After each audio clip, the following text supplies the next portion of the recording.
la la la la रंग भरा फिजाओं में, वादियों में, नजारों में है भीनी भीनी सी खुशबू। नमस्कार दोस्तों, मैं नीरज आपका एक बार फिर से स्वागत करता हूं अपने चैनल बफर डूड व्लॉग्स में। दोस्तों, पिछले व्लॉग में आपने देखा कि हमने मुंबई से लेह की जर्नी करी और उसके बाद हम पहुंचे अपने होम स्टे में द लिविंग स्टोन्स। वहां पर हमने आधा घंटा रेस्ट किया, चेंज करके अब दोपहर 2 बजे हम वहां से निकले हैं अपनी अगली डेस्टिनेशन के लिए। मौसम बहुत ही प्यारा हो रहा है। दोपहर में 2 बजे कोई अंदाज़ा ही नहीं है, ऐसा लग रहा है कि शाम के 5 या 6 बज गए हैं। दोस्तों, जब हम आए थे 25 डिग्री टेम्परेचर था और एकदम सनी था। और अभी आपको मैं जरा वेदर दिखा देती हूँ। देखो, काले बादल आ गए हैं सारे में। व्यू देखो,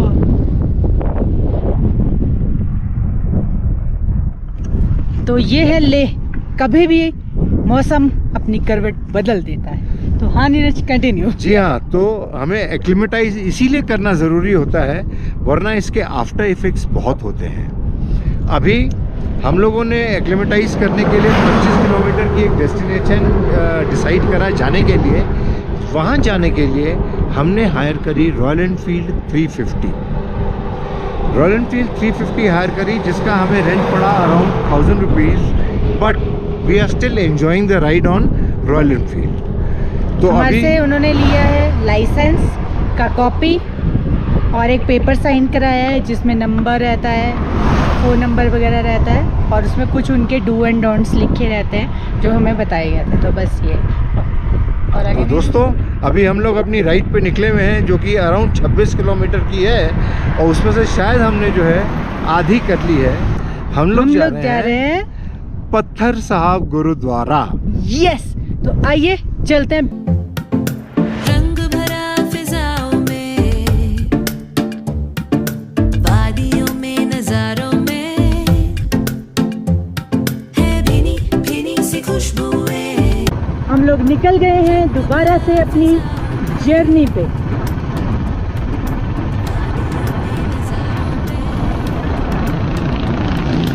इस टाइम टेम्परेचर, जब दिन में आए थे तो टेम्परेचर था 25 डिग्री, पर लग रहा था लाइक 27-28। और अभी टेम्परेचर धीरे धीरे डाउन होने लग गया है और पहुंच चुका है 20 पे। अच्छी हवा चलनी स्टार्ट हो गई है। बहुत मज़े आ रहे हैं लेह में बाइक चलाते हुए। तो दोस्तों, मैंने भी सिर पे बांध लिया है, कैप वगैरह नहीं पहनना। एक तरीके से मंदिर, मस्जिद, गुरुद्वारा, चर्च में जाया जाता है, उसका एक तरीका होता है। तो चलिए, नीरज भी अंदर बात कर रहा है डिफेंस वालों से। हम लोग पहुंच चुके हैं गेट पे। बहुत ही प्यारा, सुंदर और एकदम शांत माहौल है। आप अंदर आएंगे, देखो बांधने के लिए। गाइस, एक बात याद रखिएगा, अंदर दर्शन करने आप जब भी आएंगे, आपको ये अपने सर पे बांध के जाना है, नंगे सर नहीं जाना है, प्लीज़।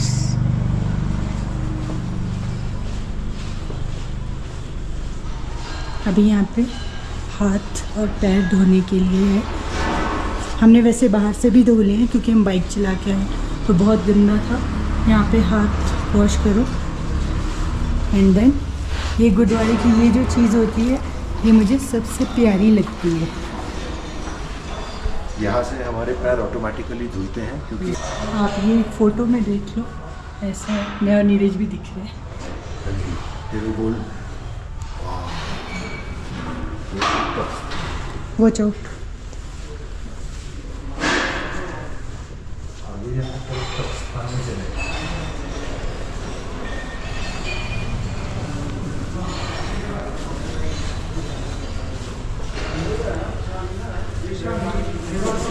आराम से वॉच आउट। देख के नीरज, नीचे देख के। ये सारे तो यहाँ पे इन्होंने एक बात बताई है हमें, सरदार जी ने। कोई पत्थर सुनिए, आप उनसे सुनिए क्या बता रहे हैं आप। ये जो पत्थर है ना, इनके कोई भी पत्थर है, इनके सिर का जो है उनका निशान होगा। तो ये जितने भी आपको पत्थर राउंड राउंड राउंड कोई भी दिखता है इस पहाड़ी पे, उस पे से सिर का राउंड निशान दिखेगा। और हमें दिख रहे हैं, अब आपको नेकेड आई से उसने दिख रहा है, पर वैसे पता नहीं एक है, कैमरे में दिख हाँ। रहा है कि नहीं। उधर गड्ढा है। और वो जो पॉइंट मैं बोल रही हूँ आपको, जहाँ पे वो झंडा लगा हुआ है, वहाँ से उन्होंने उस पत्थर को फेंका था उस डीमन ने नीचे। और जो ये है, ये गुरुद्वारे का मेन पॉइंट है जहाँ पे होते, और जो वो ऊपर प्लेस है वो वहाँ पे वो पाठ किया करते हैं। तो दोस्तों, दर्शन बहुत प्यारे हो गए हैं। अंदर हमने थोड़ा टाइम स्पेंड किया, बहुत ही मन को शांति मिली, बहुत ही पीसफुल है। पर अभी आपको बैकग्राउंड में बहुत सारी नॉइसेज आ रही होंगी और हम थोड़ा ज़ोर से बोलने की कोशिश कर रहे हैं, पर बहुत ओपन एरिया है तो नहीं हो पा रहा है। तो अंदर कढ़ा का प्रसाद मिला, वो भी खाया, और अभी हम चाय पी रहे हैं प्रसाद में।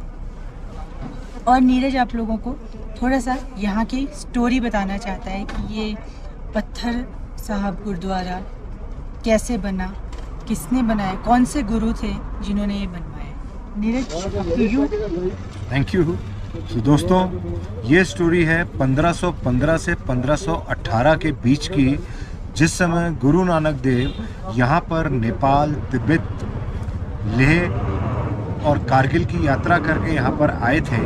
और उन्होंने यहाँ पर कुछ टाइम रुके थे। उन्होंने यहाँ पर मेडिटेशन करनी शुरू करी थी, और उन्हें ये भी पता लगा था कि यहाँ पर एक राक्षस रहता है जो कि लोगों को बहुत परेशान करता है और मारता है। तो जब उन्होंने यहाँ पर मेडिटेशन करनी शुरू करी और उन्होंने यहाँ पर रुकने का फैसला किया, तो उस राक्षस को, जो कि पहाड़ी के ऊपर से देखता था, उसने गुरु नानक देव जी को देखा। उसको वो चीज़ अच्छी नहीं लगी, तो उसने ये फैसला किया कि अब मैं इनको छोड़ूंगा नहीं, मैं इन्हें मार दूंगा। तो जब वो एक बार मेडिटेट कर रहे थे बाबा, तो राक्षस ने ऊपर से पत्थर फेंका उनकी बैक साइड से। तो वो पत्थर नीचे आया, बाबा की कमर पे लगा, और आपको जान के आश्चर्य होगा कि वो पत्थर मोम की तरह पिघल गया। चाहे बाबा की कमर उसमें धंस गई, लेकिन वो पत्थर मोम की तरह पिघल गया। ये देखकर राक्षस ने सोचा कि उसने बाबा को मार दिया। और आप यहाँ आएंगे ना, तो वो पत्थर है, और जैसे आप किसी बॉडी का वो इम्प्रेशन आ जाता है ना, तो बिल्कुल सेम है वैसे। पूरा का पूरा एनग्रेव्ड है उस पत्थर के ऊपर। और वो चीज़ आप मिस मत करिएगा, वो ज़रूर देखिएगा, उनके दर्शन ज़रूर कीजिएगा। लेकिन जब वो वापस राक्षस नीचे आया, उसने देखा बाबा को पत्थर उनके कमर में धंस गया है, तो उसने पत्थर पे एक बार लात भी मारी कि अगर बचे हैं तो एकदम ही कहानी ख़त्म हो जाए। लेकिन ऐसा कुछ नहीं हुआ, क्योंकि जब वो सामने आया तो बाबा ठीक ठाक थे। उन्होंने उसको देख के उसको ये समझाया कि बेटा, तू आज तक लोगों पे बहुत जुर्म कर चुका है, अब ये बंद कर दे और लोगों की सेवा करनी शुरू कर। तो उसका ये भी मन परिवर्तन हो गया, जब जी उसे हाँ, लगा ये उसका- कोई तो महापुरुष है, जो मैं इतना शक्तिशाली हूँ और मेरे ऐसे मारने से भी ये नहीं मरे, तो मतलब कोई तो इनके अंदर ऐसी पावर है। और वो उनका भक्ति बन गया। वो उनका भक्त बन गया, और उसने ये रियलाइज किया कि ये अगर भगवान नहीं तो भगवान के बंदे हैं, जो कि भगवान के बहुत बड़े फॉलोअर हैं। उसके बाद उसने बाबा से माफ़ी मांगी और यहाँ पर लोगों की सेवा करने लगा। और उसके बाद गुरु नानक देव जी यहाँ से अपना श्रीनगर की तरफ चले गए थे। उसके बाद ये यहाँ पर मंदिर बना, जिसको कि 1515 से लेके 1518 के बीच में ही ये मंदिर भी यहाँ पर बना। वो सबसे इम्पोर्टेंट बात है। लेकिन इस मंदिर को वाकई दर्शन करके बहुत ही अच्छा लगता है। हाँ, एक बात और कहना चाहूँगा, आप अंदर जाते हैं, दर्शन करते हैं, आप एक फ़ोटो ले लीजिए, वो नहीं कहेंगे कुछ। लेकिन हाँ, वीडियोग्राफी अलाउड नहीं है, सेल्फी अलाउड नहीं है। और आप जब बाबा के बैक साइड से जाके दर्शन करेंगे पत्थर के भी, उसकी भी फ़ोटो अलाउड नहीं है। प्लीज़ इस चीज़ का ध्यान ज़रूर रखिए।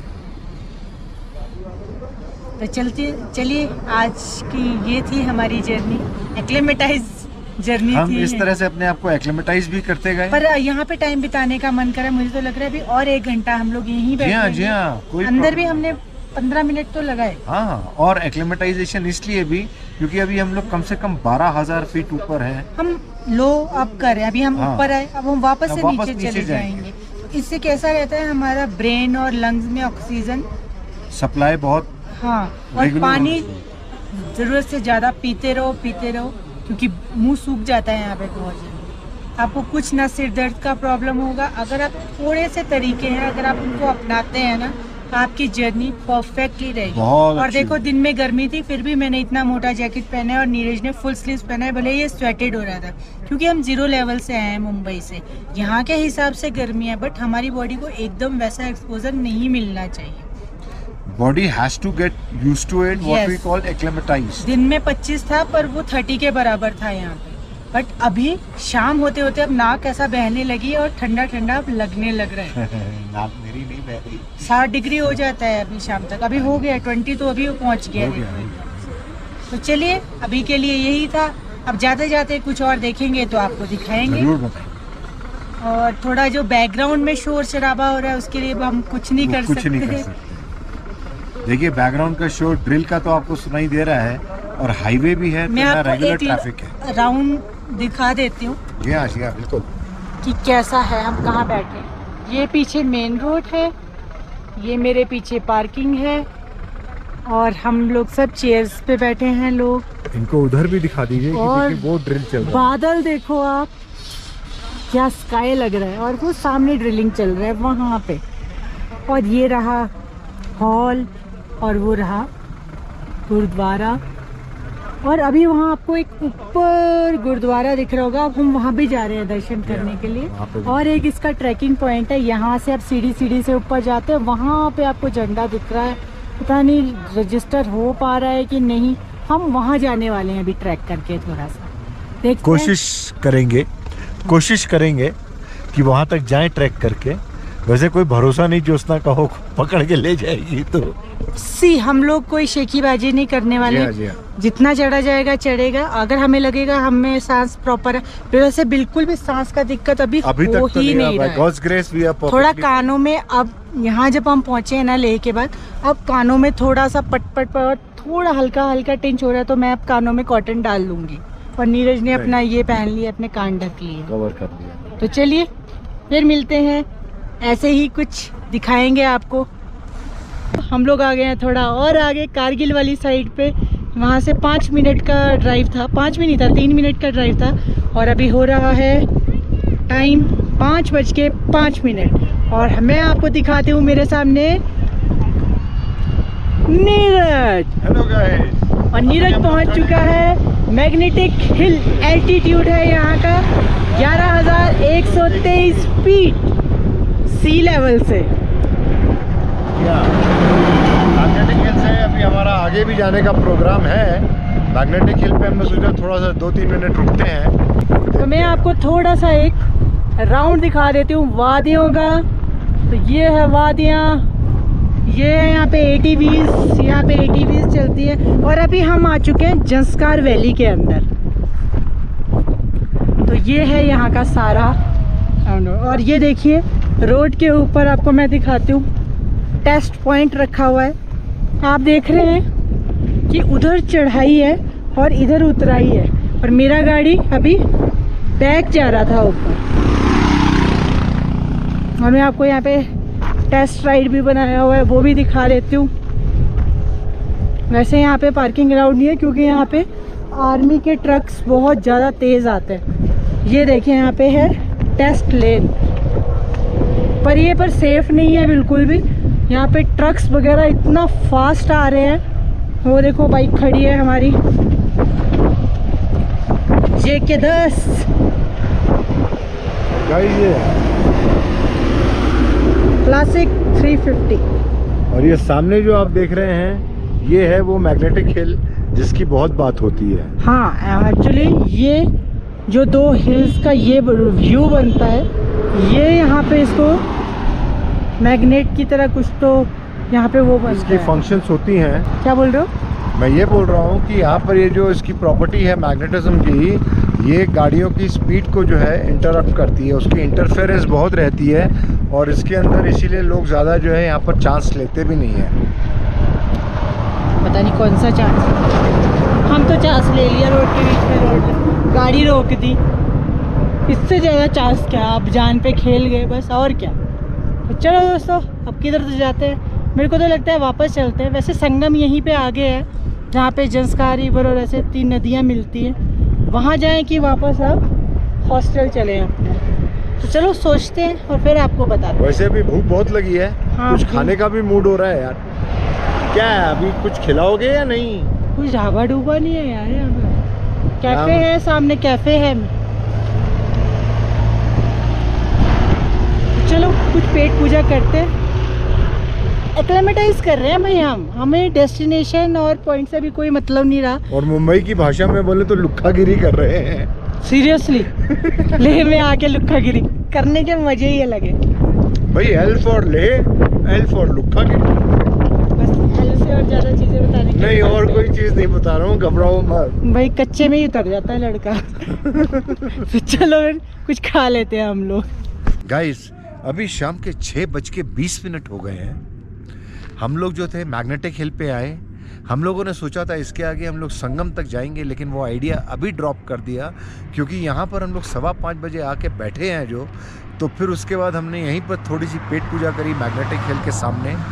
यहीं पर हम लोगों ने वादियाँ, अपनी सराउंडिंग्स एंजॉय करी और साथ में थोड़ा सा डॉग से भी फ्रेंडशिप करी, क्योंकि मेरे को थोड़ा सा कीड़ा है पेट्स के साथ। चाहे मैं उन्हें पालता नहीं हूँ, लेकिन मैं स्ट्रेस के साथ जो है थोड़ा सा प्यार करता हूँ। खैर, ये सब करते करते इतना एंजॉय करके यहीं पे हम लोग थक गए। 6:20 पे अब हमने डिसाइड करा कि हम आगे नहीं जाएंगे, अब हम वापस चलते हैं। हाँ, लेकिन आज एक कन्फेशन करना चाहता हूँ आपसे। गाइस, व्लॉगिंग है बड़ा मुश्किल काम। इसलिए मुश्किल है कि उसमें फिर आप व्लॉगिंग पे कंसंट्रेट करते हो तो नेचर को एंजॉय नहीं कर पाते हो। शायद मुझे ऐसा इसलिए लग रहा है क्योंकि मैं अभी नया हूँ।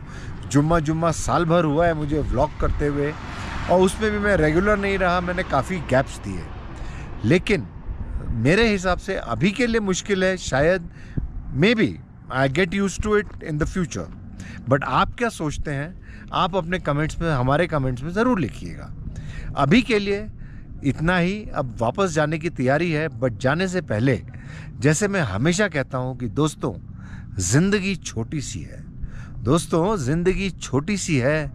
अच्छा खाइए, स्वस्थ रहिए और मुस्कुराते रहिए।